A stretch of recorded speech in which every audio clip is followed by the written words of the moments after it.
Welcome to Expat Life Germany, a podcast about life in Germany as seen through the eyes of expats. I'm your host, Shaun, and this week I'm talking about a book that is essential for newly arrived expats in Germany. Don't just take my word for it, it's written on the cover. It's called From the Bürgeramt to the Bedroom, Your Essential Guide to Moving to Germany. It's available on Amazon.de, link is in the show notes, and it's also available in some selected bookstores, I think in the Berlin area, if I'm not mistaken. By the way, I will be giving away 2 copies of this book to lucky listeners. Find out after the interview how you can win a copy of this book. Now, I was lucky enough to get to interview the writers of the book, and I'll get to them a little later. We had quite a fun chat, and you'll hear that interview later on in the show. But first, what is this book about?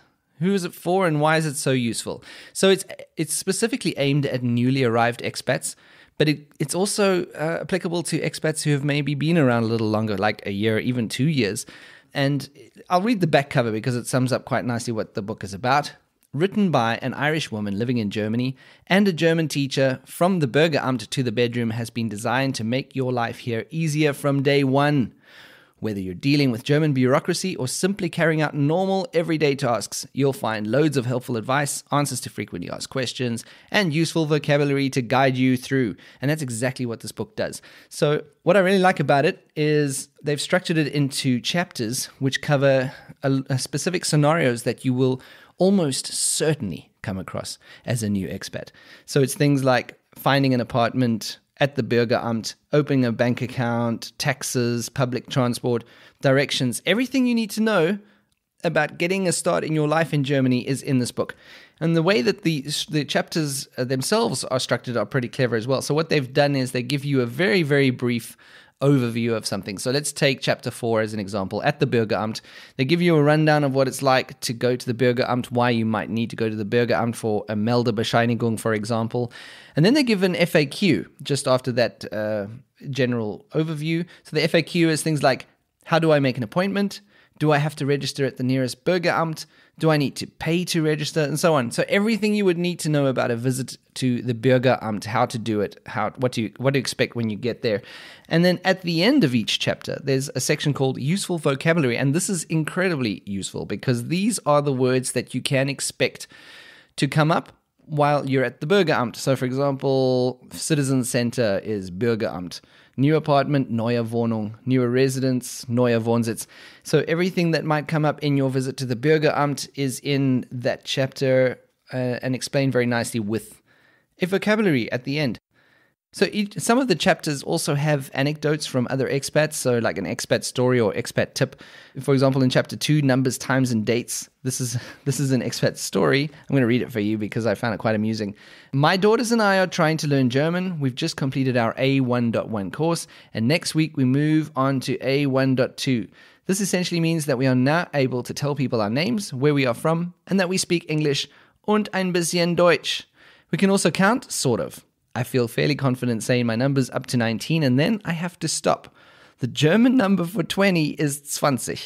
This seems simple enough. However, for some reason, I tend to say another word, schwanzig, which the meaning is not similar. Schwanz in German means tail, but it's also a slang word for penis. And while the word schwanzig doesn't really exist, if it did, it would mean something like penis-like. So that is an example of one of the anecdotes that's in the book. It's amusing stuff and makes you realize that these kinds of mistakes that we make are common for expats, all part of the experience, I guess, that we go through. They're going to be having a book release for the book at the Irish Embassy in Berlin on Monday the 24th of June at 6:30. If you're in Berlin, go down there. Get to the Irish Embassy, because how many book launches have you attended in your life? And I've linked to the Facebook event in the show notes as well. So click on that. If you're in the Berlin area, you must try and get around. I would try and get there if I was there, but it's a bit far for me to drive. Now, to the writers of the book. They're 2 language teachers who met and became friends and decided that they wanted to write this book. Linda O'Grady is an Irish woman who teaches English. She's been here for 5 years, and at one point she was the most hated woman in Latvia. The other writer is Christina Ries. She is a German teacher, and she was also briefly an expat in the past. I spoke to both of them about the book and some of their experiences as expats themselves. Unfortunately, there were some gremlins with the audio recording software when we recorded this interview, so there are some problems with the audio, but stick with it. It's not too bad, and I think you will still get value from the interview.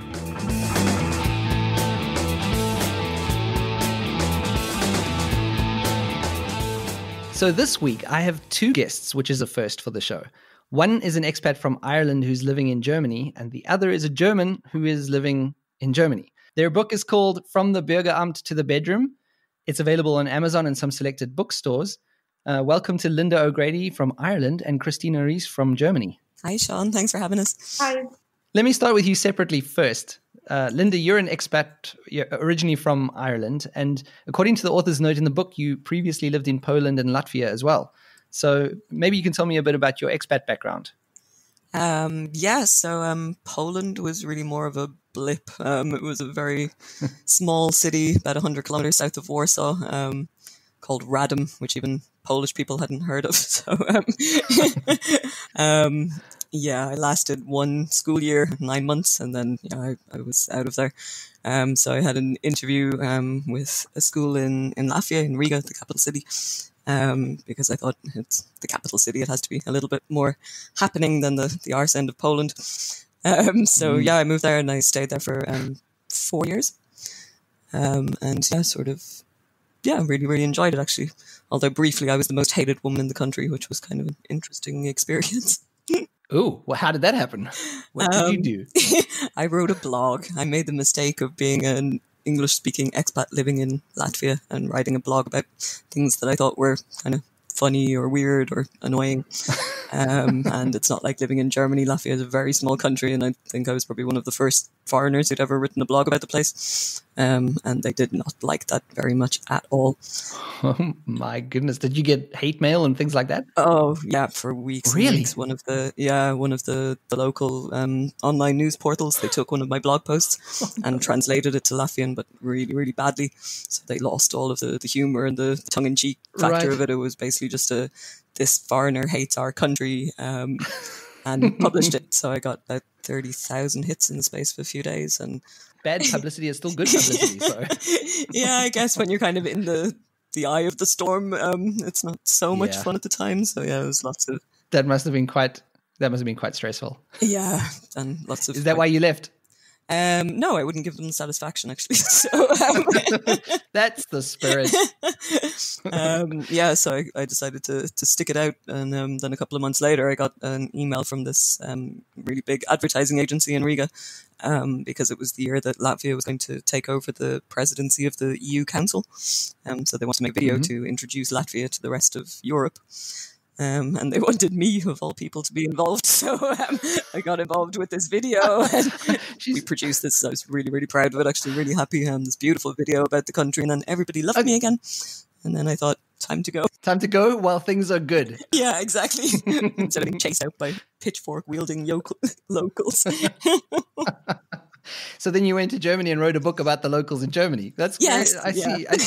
You're a serializing, I don't know what, a critical voice of a country.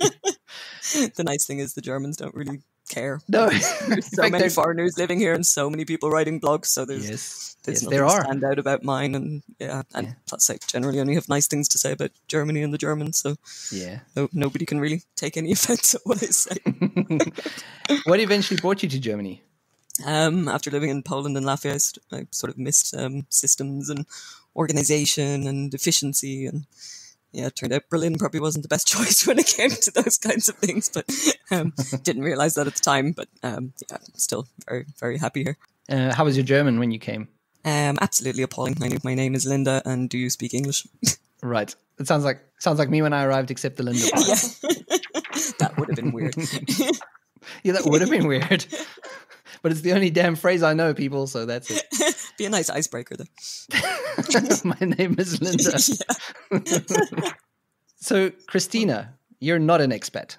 Yeah, not right now. Not in this country, at least. Yeah. No, not in this country. Have you been an expat before? Yes, I've also lived abroad. I've lived in France and the United States and Brazil. So, I'm not an expat personally in this country, but I've had the same experiences in others. So yeah, I think from that I can also take a few ideas. Right. Yeah. Mhm. How did you meet Linda? We work together. We are both we are language teachers. I teach German and she teaches English, which Right. makes sense. And so that's how we met. And then we decided to work on a different project together and came up with this idea. Okay. And you'd already written a few books before, hadn't you? A couple of books for German learners. Mm-hmm. Because my students always ask which books they can read, and it's difficult. Even children's books in German are difficult for learners because they still have a very complicated vocabulary and the grammar is not easy. So it's difficult to recommend something for the lower levels, like A2 level. So I thought I would just use some of the materials I have for my classes and then make books. And it's still an ongoing project. I'm still writing some, and that's what I've done so far. Mm-hmm. Why write this book? What was the motivation behind writing this specific book? Well, for me, I kind of thought, what would I have liked when I first got here? What would have been useful to me? Basically what I needed was a German in my pocket, so to speak. So somebody that I could ask all of these questions and what does this mean and what does that mean? And sure, I can Google something, but is that really the way that a German person would say it? So kind of trying on my own first and then asking a German person and just not really knowing what to do or like what was the Anmeldung, what did I need to bring with me, what's the best bank account, what kinds of insurance do I need, all of these different questions. And of course you can always ask people and there's a lot of information online, but I just thought it would be really helpful to have everything kind of all in one place like this, and also with the language that you need. I think most people when they, or not most maybe, but a lot of people when they come to Germany, they sort of expect everybody to speak English. And in Berlin, you might get away with it in some instances, but just to have those useful expressions at your fingertips. So when you go into the Bürgeramt and they ask you for something, that you can answer them, or even if it's just to say, sorry, I don't understand, can you repeat it?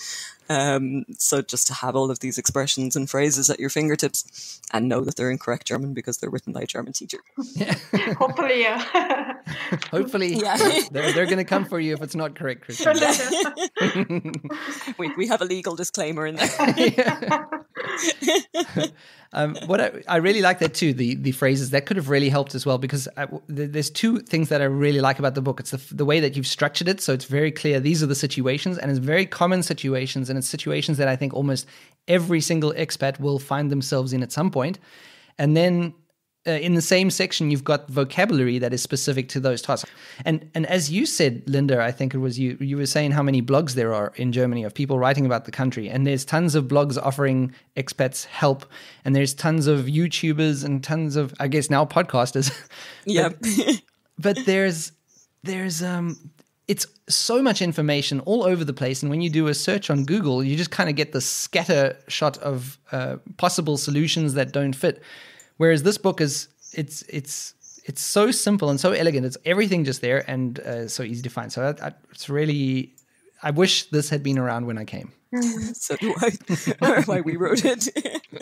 Yeah, that was the idea. That I'm sure there are also vocabulary lists somewhere else, but we just wanted to bring it all together and then have one easy place to go to for all the questions.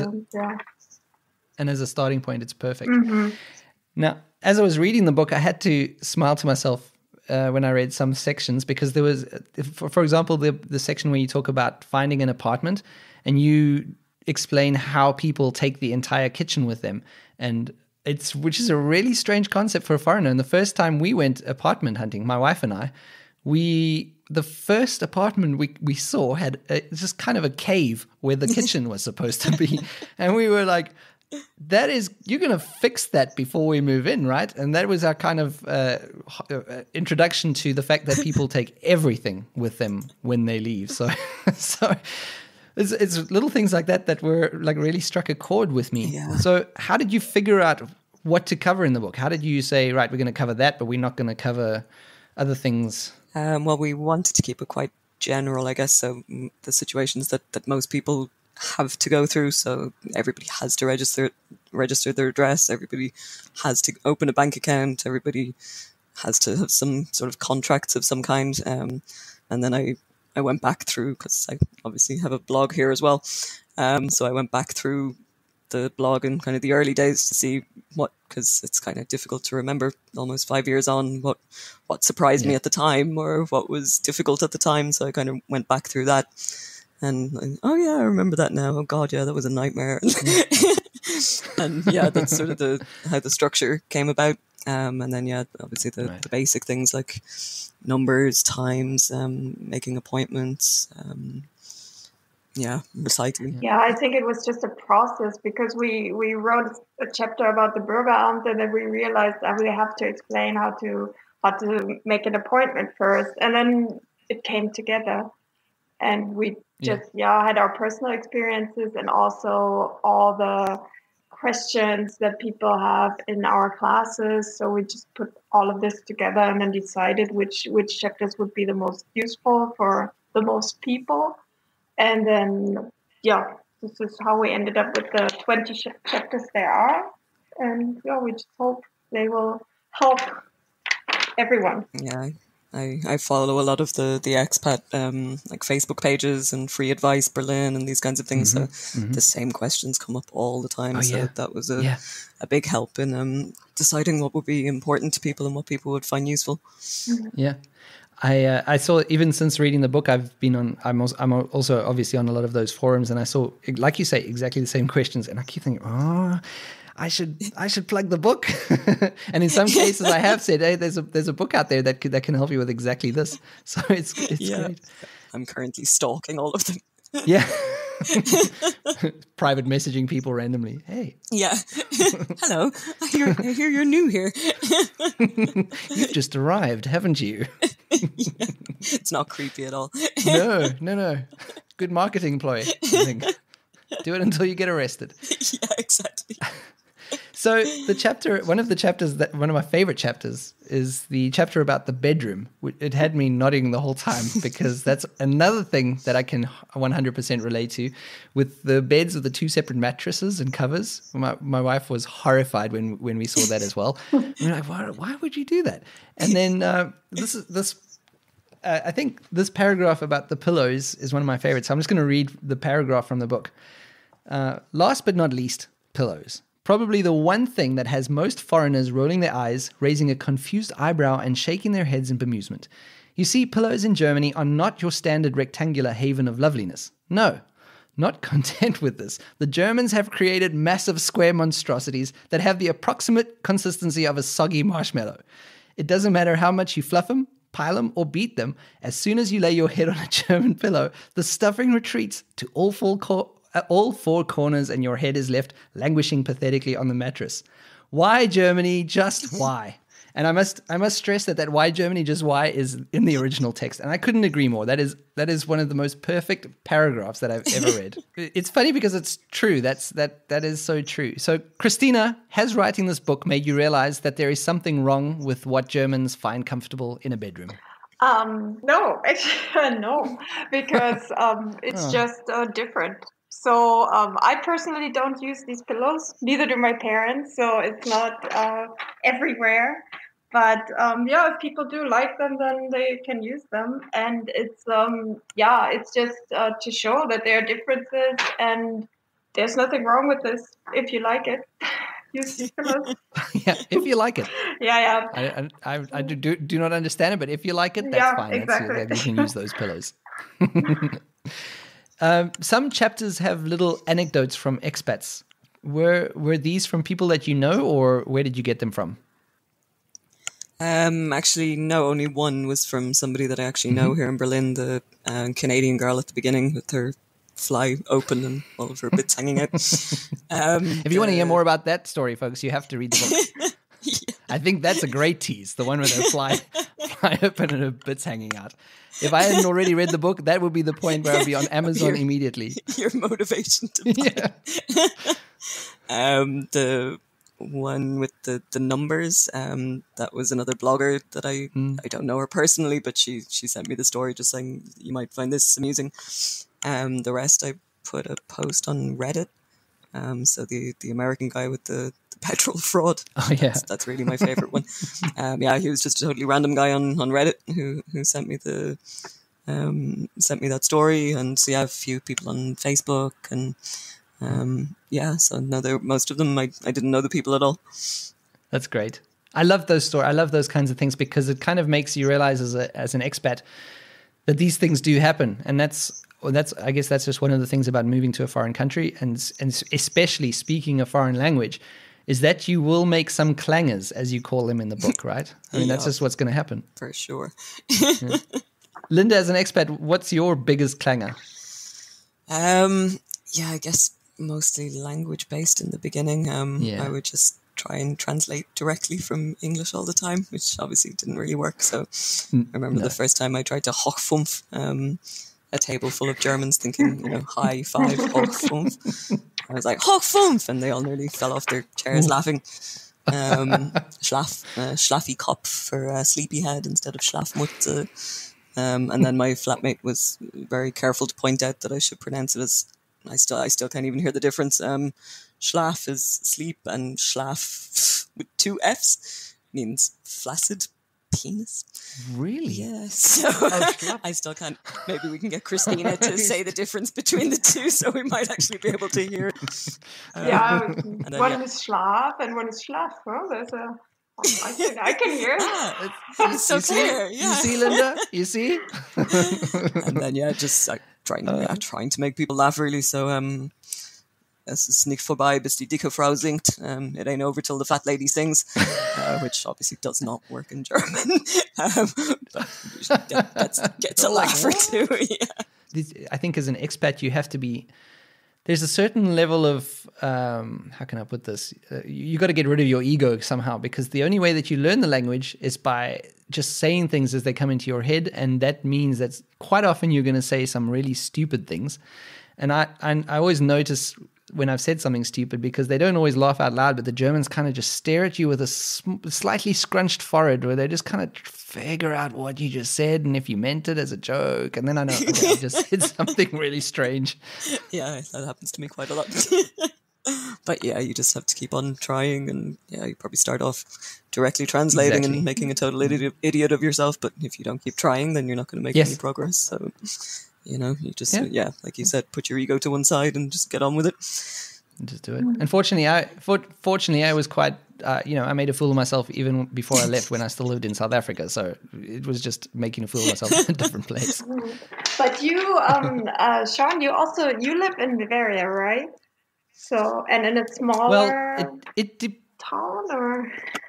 Yeah, a small village. But you got to be careful around here, I've learned, because around here, it may be Bavaria on a map, but this is Franconia. Okay. I understand. And the Franconians, the first time I said to the Franconians when I got here, I said, "So it's nice to be in Bavaria," and they were like, "You're not in Bavaria." Yeah. I'm like, "No, I am in Bavaria."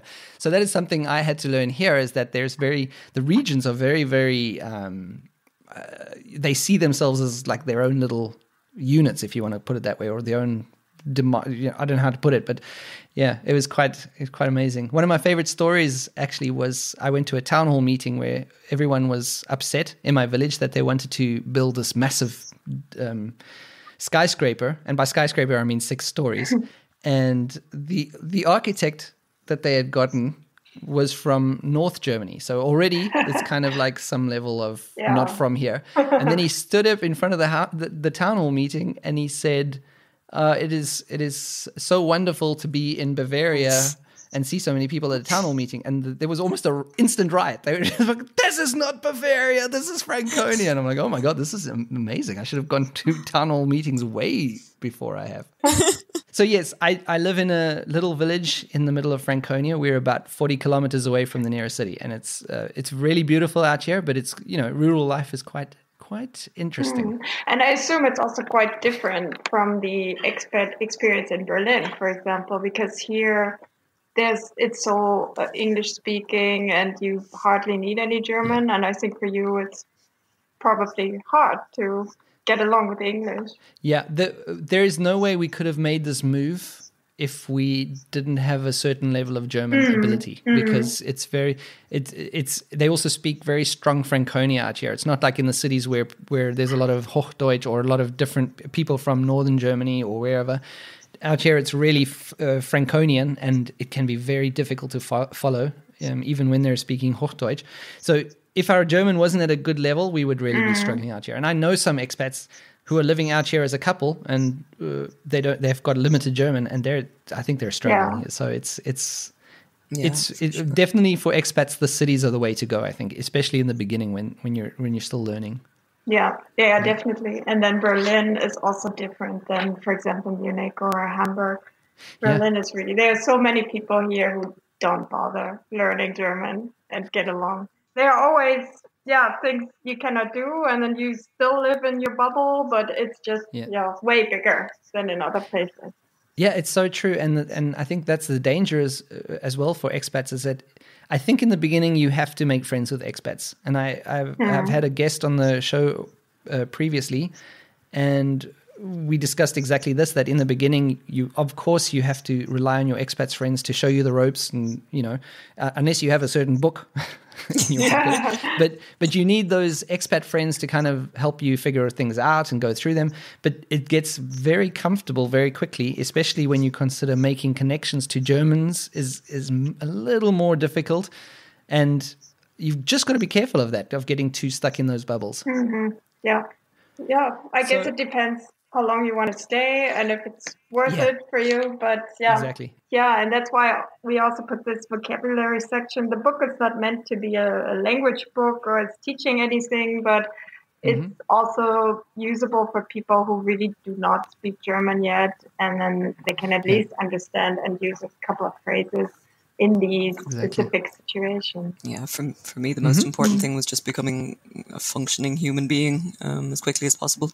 I didn't always have to bring a German with me, or give somebody else power of attorney to do something for me, or I just wanted to get to that stage where, I could go and register by myself or open a bank account by myself. Just really make the effort quite early on to be independent and not have to constantly bug people with all of your questions. And I think it helps to know the Ablauf, the procedures before you go. So the other thing the book does really well is explain, this is what you can expect, this is what you have to do. So even before you go there, I feel like some of your battle is already won, because you already know, okay, this is what I probably should be expecting. Yeah. So that's also quite important. Mm-hmm. The other thing this book reminded me of is how despondent you can sometimes feel in the beginning when you're struggling with everyday tasks. Linda, you've been in Germany for 5 years now, and you've written about a lot of things that require adjustment or understanding when someone arrives in Germany. So for expats that are just starting this journey and who might be feeling despondent right now, or going through a phase where they're thinking, why am I even doing this? How well have you adjusted to these kinds of things after 5 years? Are they just normal to you now, or how at home do you feel now, and what are the benefits of sticking it out? I definitely feel at home here. I'm not sure I ever really felt particularly despondent. When I moved here, I just sort of looked at it as an adventure, knew that I was going to make an idiot of myself a lot of the time. Decided to see the humour in all of these situations rather than getting depressed about it. But I think, you do have to develop a certain level of bounce back ability, for want of a certain word. Good word. Yeah, because you're going to take a lot of blows in the beginning and knocks to your confidence, and just be in a lot of kind of confusing situations that are completely new and that probably don't exist at all in your home country. You just have to sort of learn to roll with the punches, I guess, and just get on with it, and realize that, just to tell yourself, this too will pass. So even when you're in the middle of it at the time and it all seems completely hopeless and you think you're never going to get the hang of anything, you will. Just stick it out. Just stick it out. Are you here for the long term now, Linda? Yes. Okay, so this is the one. I've made an effort with German, so Yeah, I haven't invested I'm all this time. Yeah, exactly. Maybe Austria or something. Or Switzerland. In the No, German then you have to learn all over again. Austria might work, but Switzerland. But it's quite amazing how often I've heard that, exactly that, when people have been in Germany for a year or 2 years, and they said it was. I know a few people who said it was a temporary thing, and now that they're here, they're saying, you know what? I've invested so much time and energy in learning this language that I may as well just stay here for another few years. And then I think that's how these things become long term.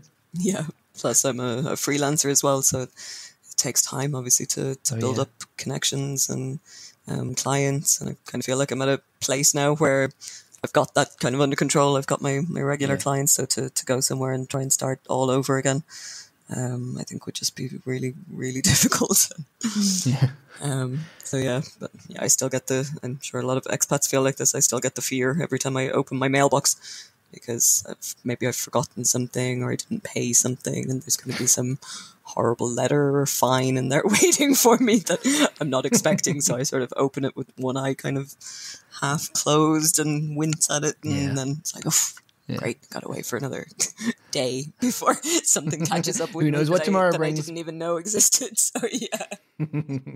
Yeah, I also think that living somewhere for a longer period of time changes the experience.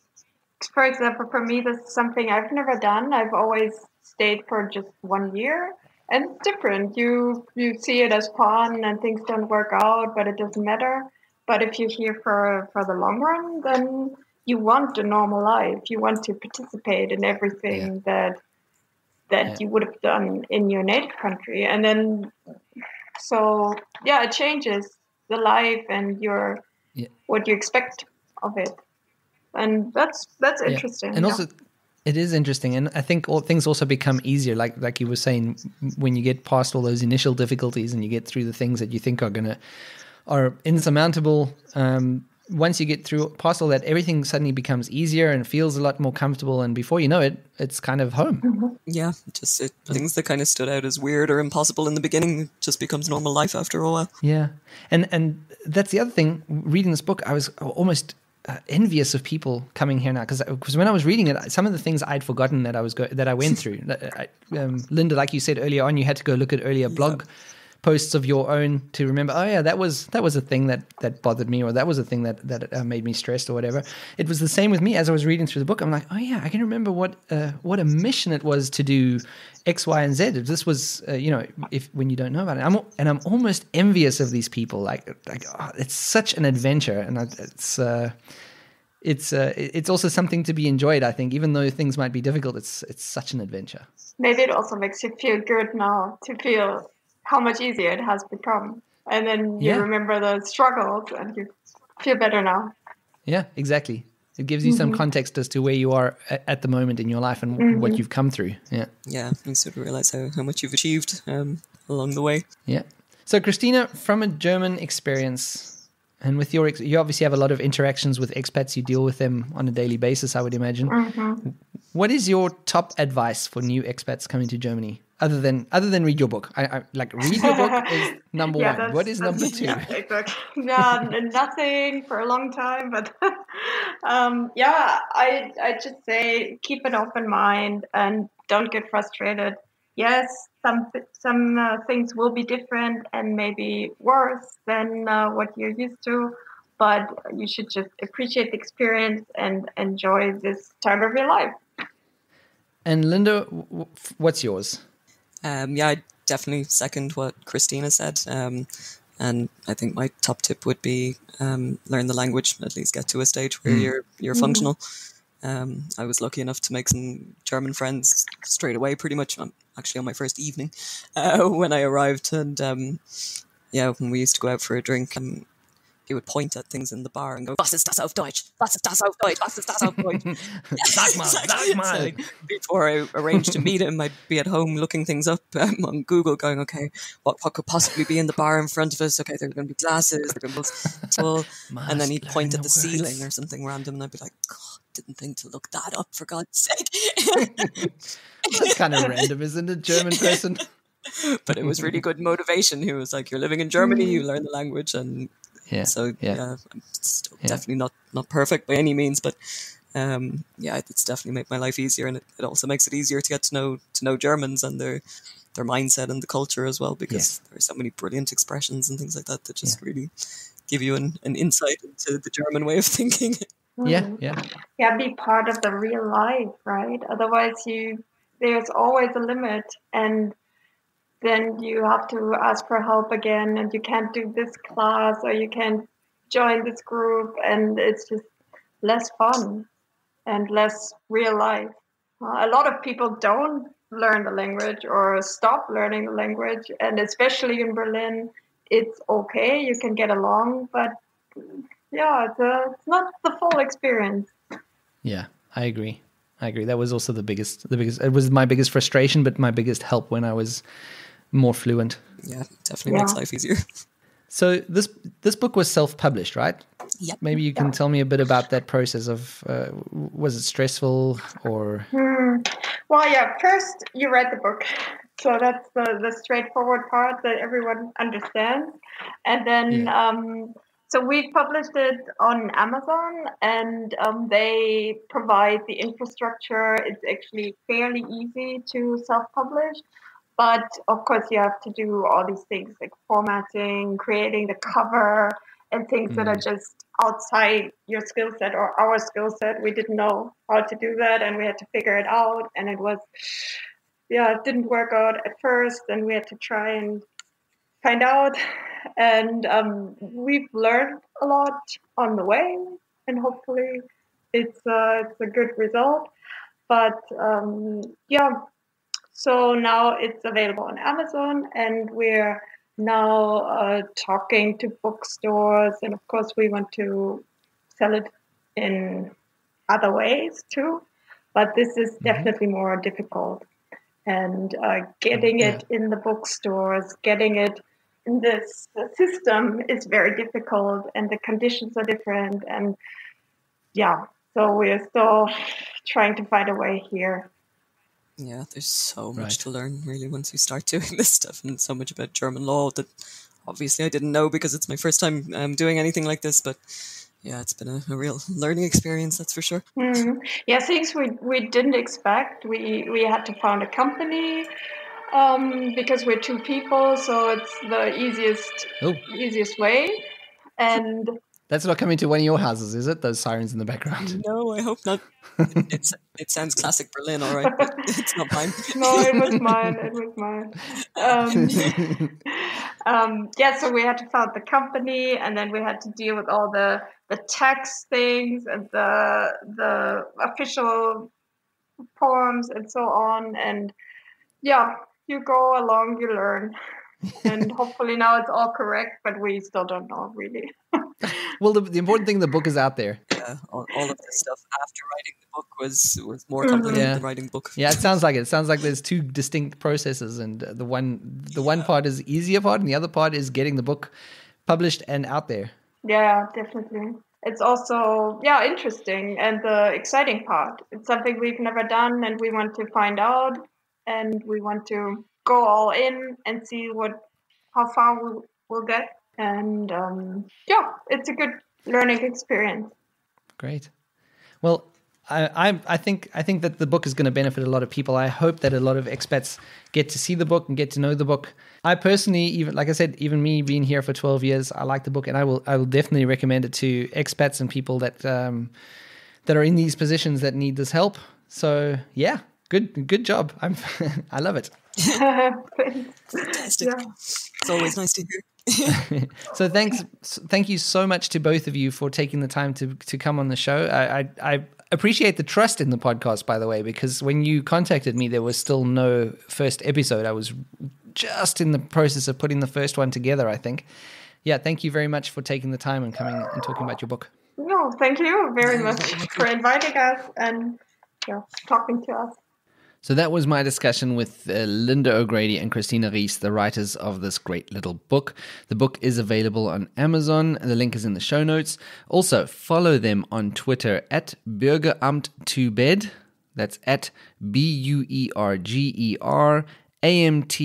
TOBED at Bürgeramt to Bed. They're also on Facebook. Bürgeramt to Bedroom is the Facebook page name. The links are all in the show notes. Plus, they have a website that you can go to. Check that out in the link below as well. And if you run a language school for expats, or if you have a restaurant that is frequented by expats, or anywhere that you feel could benefit from selling a few copies of this book, get in touch with the writers. It's a great book. You want to get it in the hands of new expats. If you want this book, or if you know of a new expat who is asking you all these questions and you want to shut them up, you can win a copy. I'm giving away 2 copies of the book. All you have to do is go to the giveaway page, the link also in the show notes. I'm sure you're noticing a pattern here. Or you can go to expatlifegermany.de/4. What I want you to do is subscribe to the Expat Life Germany podcast mailing list, and you can stand a chance to win one of these 2 copies of the book that I'm giving away. Also, follow me on Instagram, Expat Life Germany. Follow me on Twitter at expatlifede. Go to the website, expatlifegermany.de. Get in touch with me. I'd love to hear from you. And spread the word if you like the show. Tell other expat friends that you might have.